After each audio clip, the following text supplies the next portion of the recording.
Hi everyone, welcome back. It's the second week of our support for lockdown. Last week we were looking at how to get stuff done every day.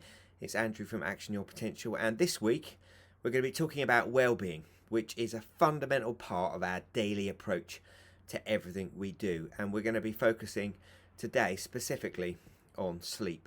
So, how do I get good sleep? It's really important, sleep. It's fundamental to being the best version of ourselves. So how does sleep help me be the best version of me? Well, sleep is about memory. Sleep is about protecting ourselves from infections. Sleep is about the brain cleaning itself. Sleep is about the brain processing emotions. Sleep is about the brain connecting ideas together. Sleep is a fundamental part of the brain's experience every day. In fact, every 24 hours, the brain needs to experience at least 8 hours in a sleeping state. And when the brain is asleep, the self collapses and the brain gets to do a bunch of other stuff, move memory around, clean itself, process emotions. So let's have a look. So, the brain cleans itself at night. There are 86 billion neurons in our brain, and each of them has got a cell that supports it called a glial cell. At night, these glial cells contract, creating small micro channels throughout the brain, and cerebral spinal fluid drains through the brain, cleaning out a chemical of fatigue that's built up during the day. That chemical is called adenosine. More on that in a minute. So if we get less than 6 hours sleep, look what happens. We've got 30% less memory the next day.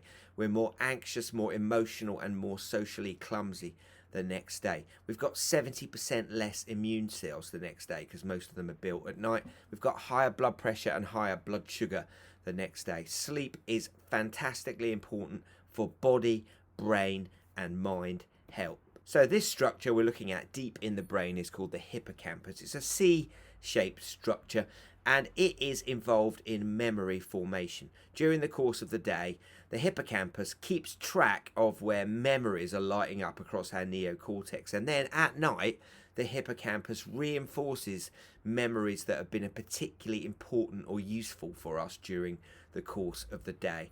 And deep in NREM sleep, non-rapid eye movement sleep, our brain is encoding those memories, strengthening those memories.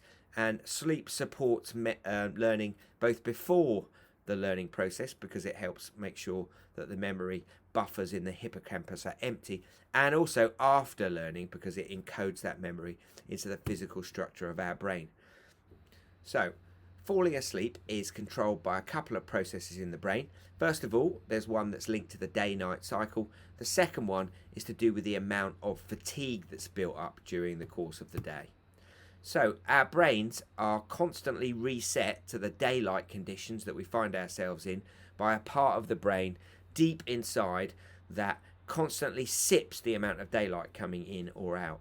And one of the most important things that we need to do for our brain to make sure we get enough sleep is to expose our eyes to good daylight first thing in the morning, and also to go to bed at the same time and get up at the same time. More on that in a second. So, the way to build the best strength of sleep, to make sure that we're getting those 7 to 9 hours of sleep a night, is to make sure we're going to bed at the point of maximum sleepiness for us. Every single person's different. Some people fall asleep early in the evening, some people later. Small children need more sleep, they need to fall asleep earlier. Adolescents generally fall asleep a little later and need to lay in a bit later. So identify the time of maximum sleepiness and be in bed at that time. So the time of maximum sleepiness is that moment when you're nodding off in front of the telly. You should be in bed at that time. If you go to bed at that point, that's the release of a hormone called melatonin that's going to send you to sleep quite quickly. You'll go quite deep, and you should get a good 7 to 9 hours sleep. If you go to bed at the same time and get up at the same time, that builds in an important routine for your brain around sleep.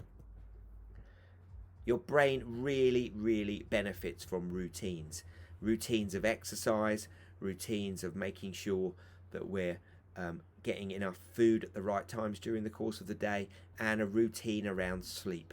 Going to bed at the same time, getting up at the same time, making sure when we go to bed that we're not staring at screens for hours, light shining in our eyes and keeping us awake.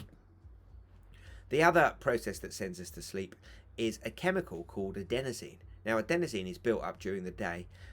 It's a form of fatigue. So basically, adenosine creates something called sleep pressure.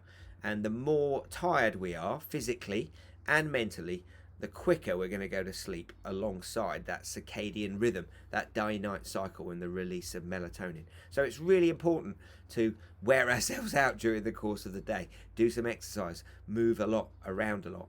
If we don't do a lot, we won't build up a very high sleep pressure, and then we won't be sleeping as well. This is a sleep cycle. Someone has kindly slept in a brain scanner, and we can see the sleep is done in cycles.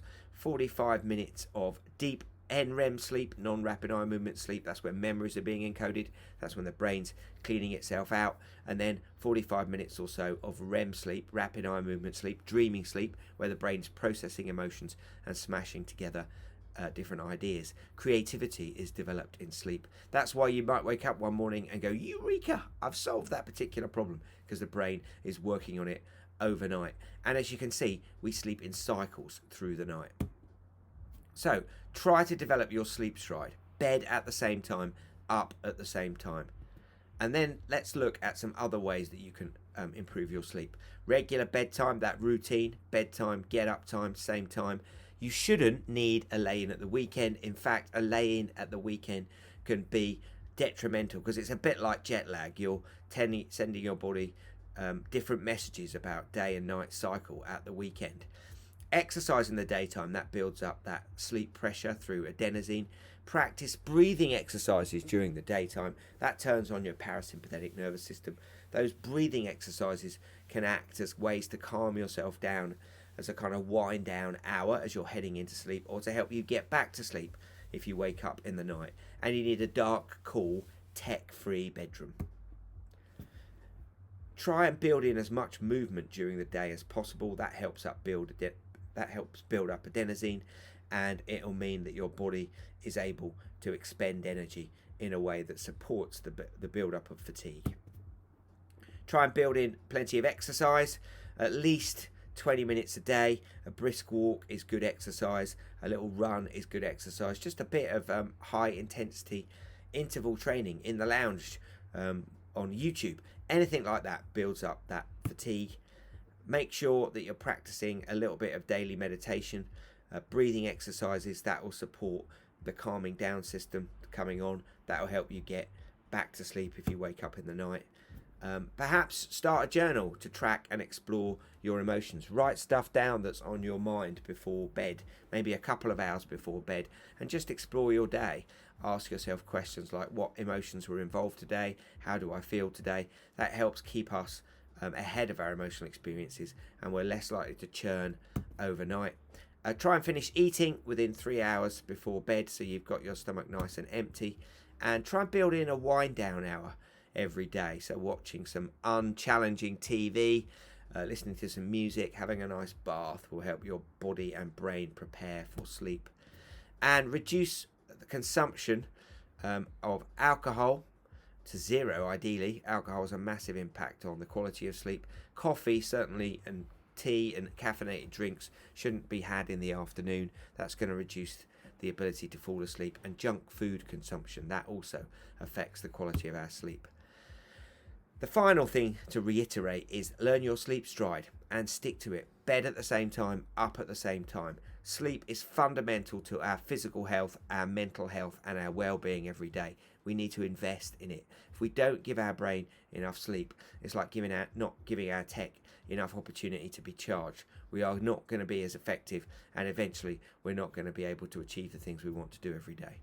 So, a bunch of things to try. Build in a wind down hour, invest in it, build in time to read, listen to music, maybe have a bath. Make it a daily treat to look forward to. Thanks for listening. See you next week.